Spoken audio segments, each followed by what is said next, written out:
될지는 모르지만 생각하지 않을 때 느닷없이 갑자기 그러나 반드시 주님께서 다시 오신다 약속하셨습니다. 그리고 그날이 올 때인데 그때까지 너희는 그날을 준비하고 있으라 라는 말씀을 하시죠. 여기에서 이렇게 예수님께서 하시는 너희는 그날을 준비하고 있으라 라는 이 말씀은 신자가 이 땅에서 주님 오시는 그 날을 바라보며 어떻게 살아야 되는가 하는 이야기를 하는 것입니다.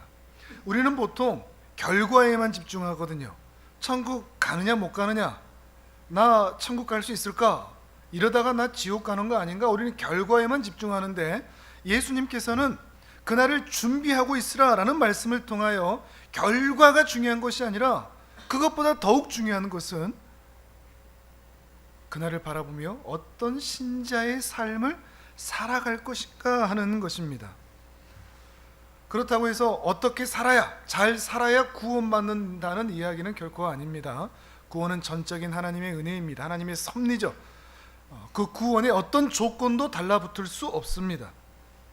다만 우리가 주의 깊게 생각해야 할 것은 그 구원의 은혜를 받은 자는 반드시 그 삶의 과정에 하나님이 기뻐하시는 삶으로의 삶을 살고자 하는 그런 지향성과 운동성이 반드시 있다는 것입니다.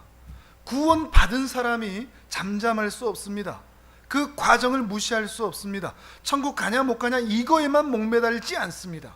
구원 얻은 사람은 반드시 주님께서 오시는 그날까지 거룩하고자 하고 말씀 가운데 살고자 하고 날마다 돌이켜 회개하며 영적 표지판의 삶을 살고자 애쓴다 하는 것입니다. 곧 우리가 스스로 주님께 갈 날을 선택해서는 안 되지만 주님께서 부르시는 그날까지 우리 신자가 이 땅에서 살아야 할 복음적인 삶의 자세가 반드시 있다는 것이죠. 오늘 그 이야기들을 함께 나누어 보려고 합니다. 첫 번째는 기다림입니다. 기다린다는 거죠. 오늘 보면 36절을 우리 성경을 보시면서 같이 한번 읽어보실까요? 36절입니다. 함께 읽습니다. 시작. 너희는 마치 그 주인이 혼인집에서 돌아와 문을 두드리면 곧 열어주려고 기다리는 사람과 같이 되라. 아멘. 주인이 돌아오시면 문을 열어주기 위해서 기다리는 사람과 같이 되라 말씀하시죠.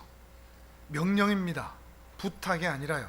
너희는 그런 사람이 되어라 말씀하시는 거죠. 그렇다면 그 종은, 주님의 백성은, 주님의 종은 어디를 바라보고 있을까요? 문을 바라보고 있겠죠. 주님이 오시나 안 오시나 기다리고 있을 것입니다. 갑자기 왔네, 이렇게 하는 것은 종의 모습이 아닙니다. 진짜로 왔네, 이때 왔네 하지 않습니다. 호들갑 떨지 않습니다. 주님이 오시는 것을 알고 먼저 문을 활짝 열어주는 사람이 주의 종의 모습이며 주님께서 그것을 요구하고 계신다는 것입니다. 기다리는 사람과 같이 되라 하는 거죠. 하지만 우리가 이미 공감하고 있듯이 오늘 이 시대에 주님을 기다리는 사람들, 주님을 기다리며 살아가는 사람들이 있을까요? 참 쉽지 않은 것 같습니다. 멀리 둘러볼 필요가 없습니다. 옆 사람을 쳐다볼 필요도 없고요. 어쩌면 우리 자신의 이야기일 수도 있기 때문이죠. 내 자신을 둘러봐도 그렇습니다. 여러분은 어떤 것 같습니까? 주님을 기다리며 날마다 주님께서 언제 오시나, 언제 오실까, 이런 마음으로 주님을 기다리며 살아가고 있습니까? 나 자신도 그런 신앙이 없어 보입니다. 기다리기가 참 쉽지 않은 이유, 그것은 우리가 세상에 너무 매몰되어 있기 때문입니다. 주님을 기다린다, 이 신앙을 갖는 것보다 먹고 사는 것, 문제 해결, 건강관리, 돈관리, 잘 사는 것, 자식들 문제, 이런 것들이 더 커 보이기 때문에 그것에 매몰되어 살아가고 있기 때문입니다. 그러니 진지하게 말씀을 묵상하고 하나님 앞에서 기도하는 시간조차도 갖기가 쉽지 않은 것이 우리들의 현실입니다. 또 우리가 기다리기 쉽지 않은 것은 이 시대 사람들은 기다리는 것을 별로 좋아하지 않습니다. 해야 할 일이 많으니까요. 신경 써야 할 일들이 많으니까요. 기다리는 것은 낭만적이죠. 그러나 우리의 현실은 그런 낭만을 허용하지가 않는 것입니다. 혹여 기다리는 것을 좋아하지 않은데 우리의 본성을 이기고 기다린다고 할지라도, 주님을 정말로 기다린다고 할지라도 이 주님에 대한 기다림은 기약이 없습니다. 정말로 오실까? 이 질문이 먼저 앞서기가 쉽습니다. 예를 들어서 어떤 분이 이런 약속을 한 이야기를 저에게 해주는데, 첫눈 오는 날 첫사랑과 충장로에서 만나기로 했습니다. 헤어졌는데, 이별했는데 첫눈 오는 날 충장로에서 다시 만나기로 했다는 이야기를 하더라고요. 낭만적으로 보이지 않습니까? 뭔가 낭만이 있어 보이죠. 그런데 조금 더 자세히 살펴보면 어느 정도 와야 첫눈이죠? 충장로에서 만나기로, 충장로 몇 가? 충장로가 좀 넓습니까? 어디서 충장로 몇 가에서 만나는 걸까요? 아니 몇 시에? 낭만적으로 보일 수는 있는데 현실적이지는 않습니다. 그래서 제가 그런 얘기를 했죠. 미쳤다. 그걸 어떻게 알고 어떻게 만나느냐. 그냥 가서 무작정 기다리는데, 가서 기다린다고 하더라도, 시간을 안다 할지라도 그 사람이 안 오면 어떻게 하느냐. 미쳤다는 반응밖에 나올 수밖에 없는 것이죠. 여러분, 우리가 주님을 기다린다는 것도 세상 사람들은 미쳤다 이렇게 반응을 한다는 건 알고 계십니까? 언제 오는데? 몰라. 어디로 오는데? 몰라. 어떻게 오는데? 성경에는 좀 있긴 있는데 뭐 잘 몰라. 진짜 와? 글쎄, 성경에는 온다고는 하던데. 낭만적으로 우리는 주님을 기다린다라고 얘기는 하지만 사실 기약이 없는 거죠. 주님이 나 다시 온다 하고 승천하신 이후에 얼마나 시간이 지났죠? 2000년이나 지나 버렸습니다. 우리가 사실 믿음이 없어 보일까봐 말로 표현은 하지 못하지만 우리가 가지고 있는 궁금증이 있죠. 의문이 있습니다. 진짜 주님이 다시 오실까? 마음판에 그런 의문이 혹시 있지는 않습니까? 이렇게 과학이 발달한 시대, 우리 기독교는 혹시 만들어진 신화인 것은 아닐까? 여기에 있는, 아니 역사상 수많은 사람들이 집단 최면에 걸렸던 것은 아닐까? 그런데 말이죠, 우리가 신앙을 해보면 해볼수록 내 마음판에 이게 정말로 거짓이라면 그냥 세상으로 나가버리면 그만이겠는데, 이 기독교 신앙이 가짜라는 것이 분명히 확인만 된다면 그냥 세상 사람들처럼 나도 그렇게 살아버리겠는데, 어떤가요? 신앙생활을 해보면 해볼수록 하나님의 은혜라는 것이 나에게 덮어지면 덮어질수록, 내가 주님을 알아가면 알아갈수록 어떤 마음이 들죠? 아, 주님이 정말로 계시다. 더 나아가 그 주님이 정말로 나를 사랑하신다 라는 것을 알게 되고 나서, 믿게 되고 나서는 이 기약 없는 기다림, 세상 사람들은 미쳤다고 말하는 이 기약 없는, 이 미쳐 보이는 이 기다림을 할 수밖에 없더라는 것입니다. 그리고 이 주님을 사랑하고 나서는 이제는 빨리 오셨으면 좋겠다. 주님이 정말로 오시면 좋겠다. 내가 이 땅에서 호흡하고 있을 때 그때 내가 주님을 맞을 수 있다면 더욱 좋겠다. 이런 마음이 든다는 것입니다. 주님을 알아가면 알아갈수록, 성경을 배워가면 배워갈수록, 그것을, 그 말씀을 믿어가면 믿어갈수록 말이죠. 중요한 질문을 하나 드리도록 하겠습니다. 여러분은 성경에 기록된 모든 말씀이 하나님의 말씀이라고 믿으십니까? 하나님께서 천지를 창조하셨다는 것을 믿으십니까? 첫사람 아담이 죄를 지어 불순종하여 인류가 죄악 가운데 물들었다는 것을 믿으십니까? 이 인류를 구원하시기 위해서 하나님께서 이 땅에 사람이 되어 2000년 전에 저 팔레스타인 지방에 예수님으로 오셨다는 것을 믿으십니까? 그 예수님이 죽으시고 부활하시고 승천하시어 우리 죄를 구원해 주시고 장차 이 땅에 다시 오시겠다 하는 것도 믿으십니까? 정말로 믿는다면 기다려야 되지 않을까요? 믿는데 왜 우리에겐 기다림이 없을까요? 그 믿음이 조금 이상한 믿음 아닐까요? 그냥 아는 것 아닐까요? 정보만 아는 것, 성경의 내용만 아는 것, 사도신경은 줄줄이 읽는데 정말로 믿는지 아는지는 여러분 자신이 판가름해야 한다는 것이죠. 믿는다면 기다릴 수밖에 없습니다.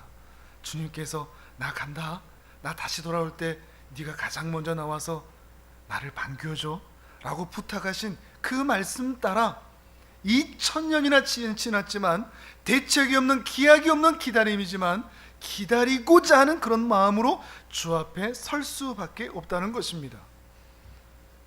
아, 주님 정말로 오셨구나. 언젠가 정말로 주님이 오신 그날 우리의 고백이 이루어가길 원합니다. 근데 주님이 정말로 오셨는데 아, 깜짝이야, 진짜 오셨네. 그때 주섬주섬 준비하면서 기름이 어딨냐, 등불이 어딨냐, 믿음의 옷이 어딨냐, 믿음의 혼인예복이 어딨냐, 그때 준비하면 늦는다는 것입니다. 그것은 믿음의 사람의 모습이 결코 아니라는 것이죠. 신자는 주님이 오실 때까지 기름을 준비하고 있습니다. 믿음을 준비하고 있습니다. 주님을 기다리고 있습니다. 혹 잠들 때 있습니다. 피곤할 때 있습니다. 쓰러질 때 있습니다. 그러나 그 마음판은 늘 주님을 향한 기다림으로 살아가게 되어 있다는 것입니다. 이 기다림이 오늘 여러분에게 다시 불타오를 수 있기를 주님의 이름으로 축복합니다. 그런데 이 기다림이 있어야 되되 중요한 조건이 하나 있습니다. 그것은 막연하게 기다리는 것이 아니라는 거죠. 그냥 막연하게 언젠가 오겠지 기다리는 것 정도가 아니라 어떤 기다림이냐? 그것은 충성된 기다림입니다. 놀면서 기다리는 게 아닙니다. 언젠가 올 테니까 놀자, 그러다가 주님 오시면 천국 가자, 이게 아닙니다. 주님의 제자로서, 주님의 종으로서 충성되이 살면서 기다리는 것이죠. 그러면서 오늘 본문을 보면 사실 이런 말씀이 좀 의문이 들기도 합니다. 밤 2경이나 3경이나 그 말은 가장 깊은 시간이거든요. 잠잘 시간, 잠이 가장 깊이 들 시간, 그 시간이 바로 밤 2경이나 3경이라는 시간입니다. 그런데 예수님께서 뭐라고 그러세요? 그 시간에라도 깨어 있으라 라고 말씀을 하시는 거죠. 어떤 면에서는 참 못마땅하기도 합니다. 오늘 본문을 같이 한번 읽어보도록 하겠습니다. 37절과 38절입니다. 같이 읽습니다. 시작. 주인이 와서 깨어 있는 것을 보면 그 종들은 복이 있으리로다. 내가 진실로 너희에게 이르노니 주인이 띠를 띠고 그 종들을 자리에 앉히고 나와 수종들리라. 주인이 혹 2경에나 혹 3경에 이르러서도 종들이 그같이 하고 있는 것을 보면 그 종들은 복이 있으리로다. 아멘. 아멘이 정말로 되실지는 모르겠는데 이게 사실 가혹한 말입니다. 이 종들, 정말로 주님의 종들이라면 낮 시간에도 열심히 주님을 위해 일했을 것 아닙니까? 그럼 이 시간에는 어떻게 해야 됩니까? 휴식을 취해야죠. 잠을 자야 됩니다. 그런데 이 주인은 너무 가혹합니다. 그 시간에도 깨어 있어라. 내가 언제 올지 모르니까 밤 2경, 3경에도 잠자지 말고 깨어 있으라 라고 말씀을 하고 있는 거죠. 믿음의 종들은 잠자면 안 될까요? 믿음의 종들은 평생 봉사만 해야 됩니까? 평생 헌신만 해야 됩니까? 휴식도 취하면 안 된다는 말일까요? 그런 의미로 하시는 말일까요? 이 말씀이 의미하는 바를 요한계시록 1장의 말씀과 같이 연결해서 살펴보도록 하겠습니다. 우리 화면을 보면서 요한계시록 1장 3절의 말씀 우리 같이 읽도록 하겠습니다. 시작. 이 예언의 말씀을 읽는 자와 듣는 자와 그 가운데 기록한 것을 지키는 자는 복이 있나니 때가 가까움이라. 아멘. 이제 그 때가 가까워왔기 때문에 말씀을 읽고 듣고 지키는 자는 참으로 복을 받을 것이다, 복이 있을 것이다 말씀하시는 것입니다. 누가복음의 말씀과 매우 비슷한 내용을 말하고 있는 것입니다. 그런데 잘 살펴볼 필요가 있습니다. 말씀을 읽고 듣고 지키면 복이 있다고 그랬는데 그 시대의 그리스도인들, 말씀을 읽고 듣고 지켜 사는 것 때문에 어떻게 됐었죠? 초대교회 이때 말씀 포기하지 않고 말씀 무시하지 않고 말씀 읽고 듣고 끝까지 지킨 것 때문에 이 시대의 사람들 어떻게 됐었죠? 죽임을 당했습니다. 핍박을 당했습니다. 말씀 때문에 고난받고 말씀 때문에 핍박받고 말씀 때문에 순교당했던 시기입니다. 그런데 그게 복이 있는 것입니까?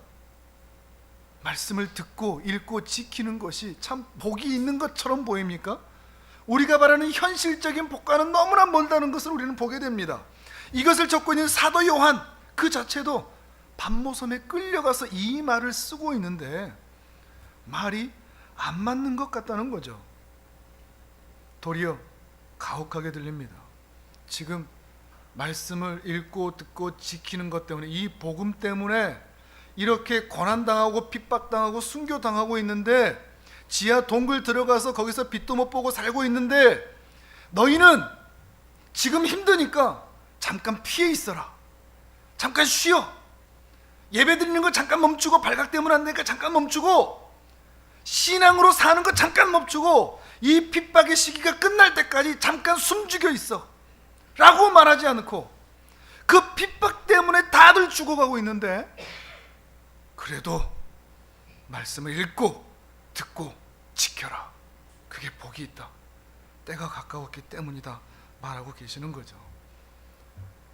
예를 들어서 기도하면 하나님께서 응답해 주신다, 이 말씀을 믿고 열심히 기도를 했습니다. 새벽기도, 철야기도, 모든 기도 막 다 합니다. 그러다가 금식 기도까지 했습니다. 그래서 주님께서 응답 주실 것을 기대하고, 근데 응답은 주시질 않고 금식 기도하다 보니까 영양실조 걸려서 기력이 쇠해져서 병원에 입원까지 했습니다. 목사님이 찾아와서 신방을 하시는데 뭐라고 얘기해야 될까요? 아이고 피곤하시죠? 힘드셨죠? 좀 쉬십시오. 근데 목사님이 그래도 기도하십시오 라고 얘기했다면 그 신방받는 그분이 마음이 어떨까요? 마음이 상하죠. 지금까지 이렇게 해왔는데 또요, 이것 때문에 이렇게 다쳤는데 또요 할 수 있는 것입니다. 마치 그렇다는 거죠. 이건 너무한 것 같이 느껴질 수도 있는 겁니다. 하루 종일 주님을 위해서 일했던 종, 밤 2경 3경에는 그 주인은 좀 쉬게 만들어줘도 됩니다. 좀 쉬면 안 되겠습니까? 말씀을 읽고 듣고 지키는 것 때문에, 이 복음 때문에 힘들게 살아왔습니다. 목숨의 위협까지도 받고 살아왔습니다. 그런데 잠깐 좀 느슨하게 해주면 안 되겠습니까? 너무 가혹하다고 생각하지 않습니까? 그러나 오해하지는 마십시오. 이 말씀은 평생 봉사하고 평생 주방 봉사하고 교사하다가 그 쉬는 공백이 있으면 안 된다, 이런 말을 하는 것이 아닙니다. 우리는 당연히 쉴 권리가 있습니다. 쉬어야 됩니다. 쉼이 필요합니다. 근데 여기서는 쉬지 말고 일해라 이런 의미가 아니라, 내 안락함보다, 내 편안함보다, 나의 즐거움보다 누구에게 집중하여 살라는 말씀을 하고 있는 것입니까? 주님에 대하여, 특별히 주님의 말씀에 대하여. 때가 가까움이라, 내가 돌아올 때 문을 열어주는 자는 참으로 복이 있다, 너희는 기다리는 사람과 같이 되라. 주님께서 그렇게 말씀하셨기 때문에 내 안식과 내 즐거움과 내 생각과 내 주관보다도 주님의 뜻에 더욱 민감한 삶을 산다는 것을 말하는 것입니다. 그런 삶을 살 것을 원하고 계신다는 것이죠. 단순히 교회에서 봉사 많이 해라, 교회 들락날락 많이 거려라, 사람에게 충성하라 이런 얘기가 아닙니다. 교회라는 종교단체에 끊임없이 충성해라 이런 얘기가 아닙니다. 무엇보다도 예수님께 더 많이 집중하라는 이야기를 우리에게 해주고 있는 것입니다. 예수님을 정말로 사랑하라는 이야기를 해주고 있는 것입니다. 내가 돌아올 때 네가 문을 열어줬으면 좋겠어, 이 음성이 바로 여러분에게 하는 음성으로 들리실 수 있기를 바랍니다. 주님이 오실 때 나는 잠들고 있거나 아 깜짝이야 진짜 오셨네 이렇게 말하는 게 아니라, 주님이 오실 때 반갑게 열어주는 그 인생, 그 주의 종의 삶, 그것을 원하는 것입니다. 그럼 어떻게 하는 것일까요? 어떻게 기다려야 될까요? 35절에서 그 이야기를 해주고 있습니다. 35절 말씀을 우리 같이 읽도록 합니다. 시작. 허리에 띠를 띠고 등불을 켜고 서 있으라. 아멘. 먼저 허리띠를 하라고 하죠. 허리에 띠를 띠라. 허리띠를 하라. 허리띠를 하라는 것은 당시의 의복과 상관이 있죠. 당시는 롱스커트입니다. 그렇기 때문에 일을 하기가 좀 불편합니다. 그래서 일하는 사람은 항상 허리띠를 합니다. 허리띠를 해서 일하기 좋은 자세를 취하는 것이죠. 이 말은 다르게 표현하면 허리띠를 풀지 말라는 얘기입니다. 이제 쉴 때다. 이제 나는 좀 안식을 취할 때다. 이런 마음을 갖지 말고 늘 일할 준비가 되어 있으라는 것입니다. 쉴 수 있습니다. 쉴 권리가 우리에게 있습니다. 안식을 누릴 권리도 있습니다. 그러나 언제든지 주님이 부르시기만 한다면 다시 일할 수 있는 준비가 되어 있는 허리띠를 맨 상태로 서 있으라는 것입니다. 일할 준비가 되어 있는 상태로 준비되어 있으라는 말입니다. 에베소서 6장 14절에서는 또 이렇게 얘기합니다. 그런즉 서서 진리로 너희 허리띠를 띠고, 무엇으로? 진리로, 하나님의 말씀으로 너희 허리띠를 띠라. 허리띠를 띠는데 그 허리띠는 진리라는 것입니다. 하나님의 말씀인 거죠.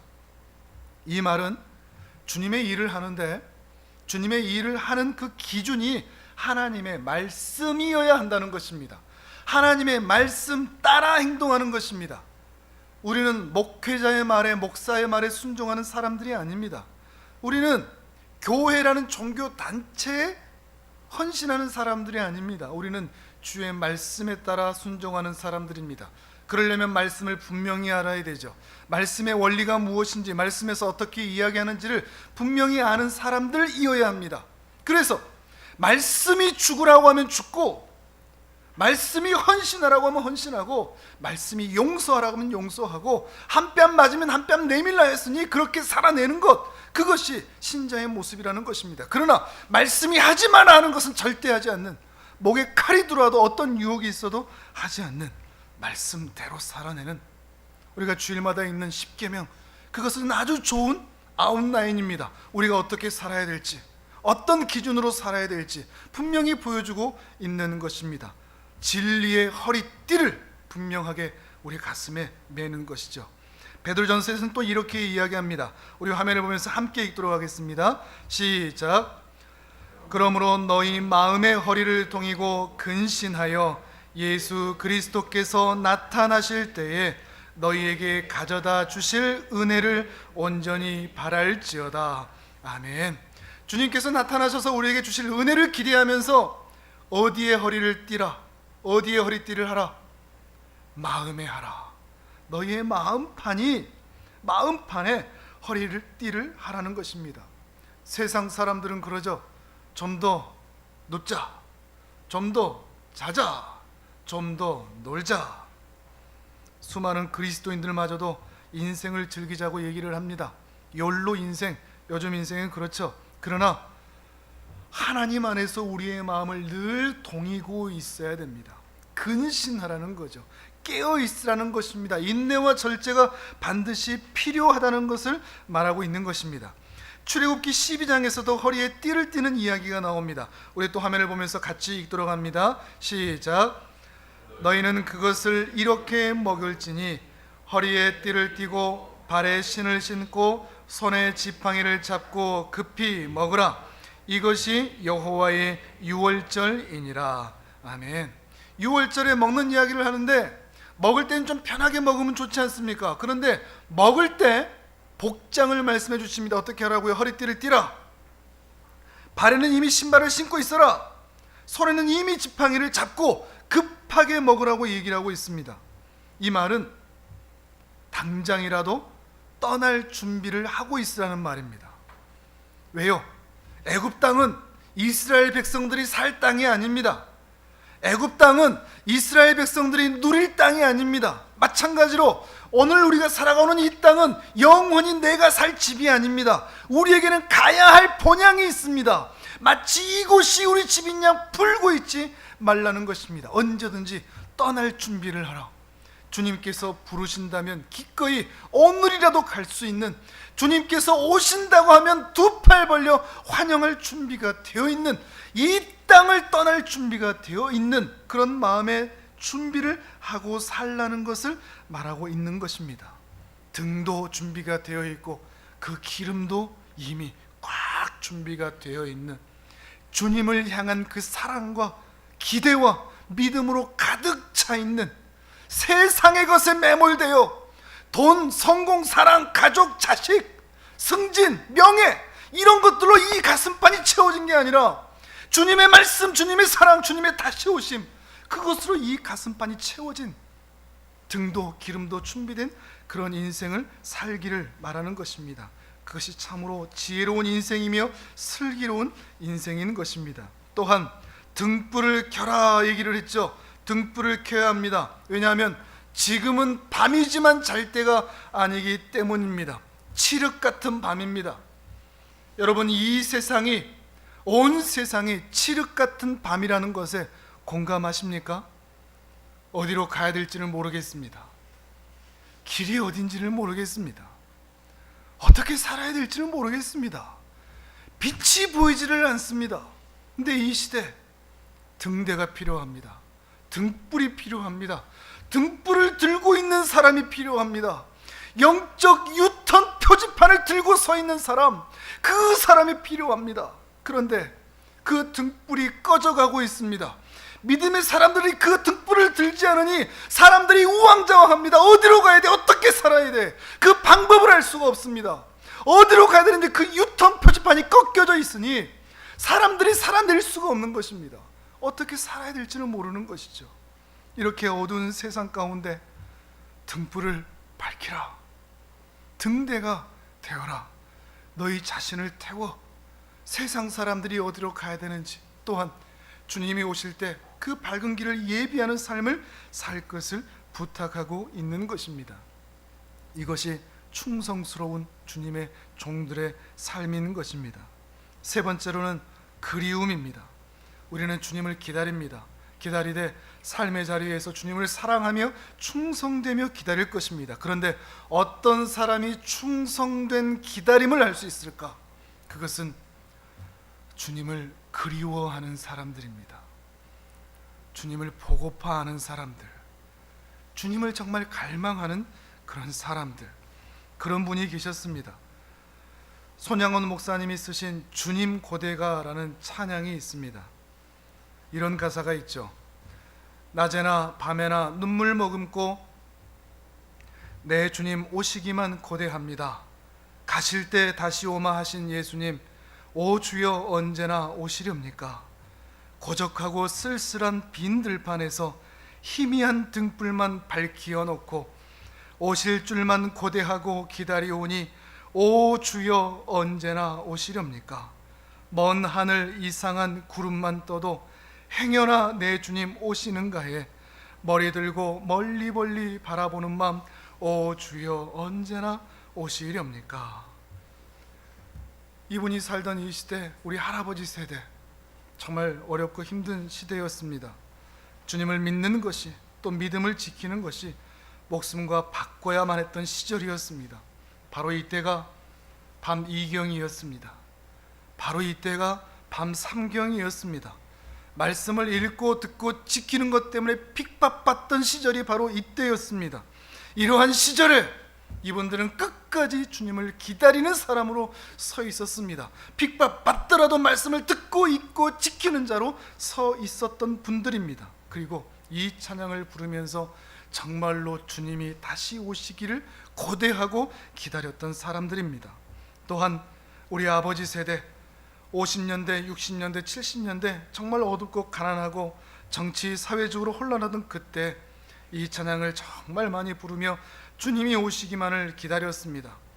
속히 오셔서 이 지긋지긋한 가난도 벗어나게 해주시고, 이 어려운 환경과 상황에서 벗어나게 해주시고, 우리 자식들 잘 살게 해달라고 얼마나 그렇게 기도하셨는지 모릅니다.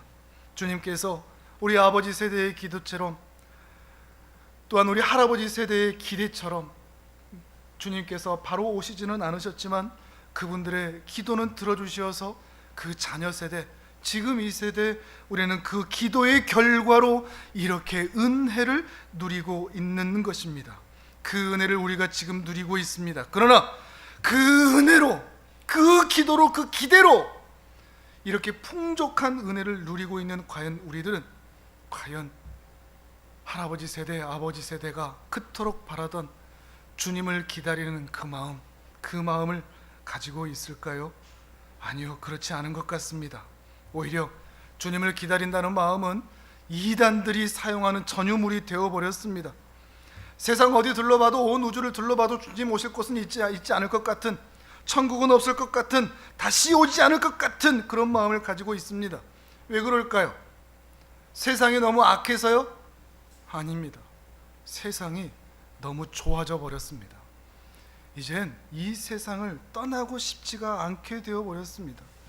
가난하고 헐벗은 시대에서 벗어난 우리들은 이미 우리 허리에, 우리 머리에 기름이 꽉 끼어져 있습니다.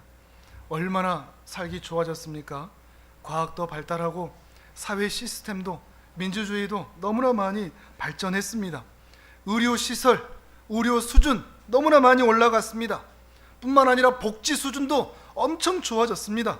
세상 살기가 정말로 좋아졌습니다. 그런데 오히려 세상 사람들에게 감사가 없어집니다. 그 이전에 가난하던 시절에 그 여유가 없어집니다.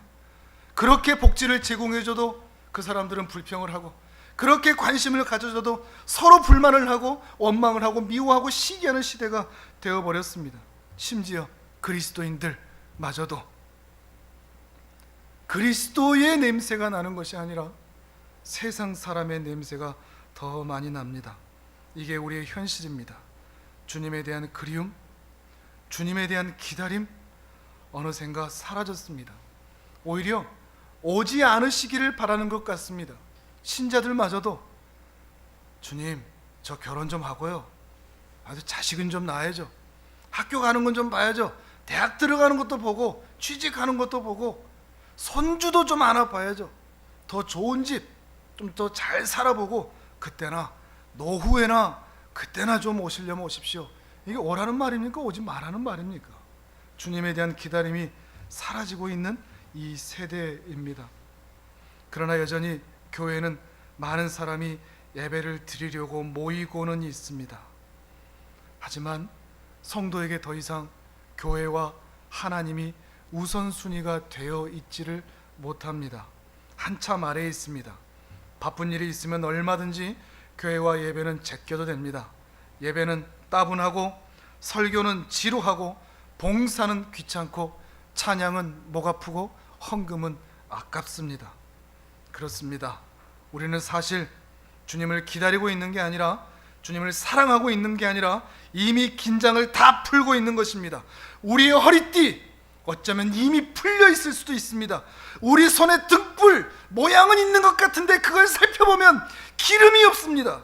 우리도 좀 더 자자, 좀 더 눕자, 좀 더 눌자 이렇게 외칠 뿐입니다. 왜 이렇게 되었을까요? 왜 우리에게 주님에 대한 기다림도 충성도 그리움도 없게 되었을까요? 그 답은 어쩌면 너무나 당연한 데 있습니다.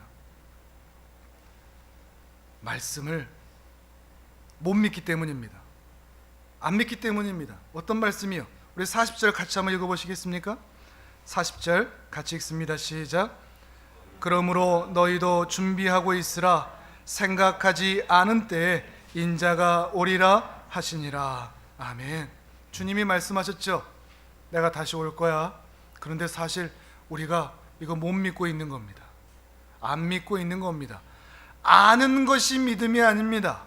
정보를 아는 것이, 성경에 있는 내용을 아는 것이 믿음이 아닙니다. 이것을 믿는 것이 믿음인 것입니다.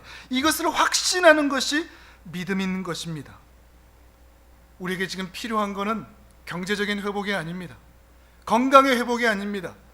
믿음의 회복입니다. 특별히 어떤 믿음의 회복? 말씀을 믿는 회복입니다. 이 시간 여러분이 간구하실 것이 이것입니다. 주님, 성경에 기록된 모든 말씀을 믿을 수 있는 믿음을 주옵소서. 다시 오신다 약속하신 그것을 정말로 믿을 수 있는 믿음, 의심하는 것이 아니라, 관심 없는 것이 아니라 성경에 기록되었으니, 말씀하셨으니 그대로 이루어질 것이라 믿고, 주님이 다시 오실 것이라고 믿고 기다릴 수 있는 그 믿음. 밤 2경이라도 3경이라도 깨어 있으면 그것이 참으로 복되다 말씀하셨지. 그렇지, 이 어두운 시기에 내가 깨어 있어야지.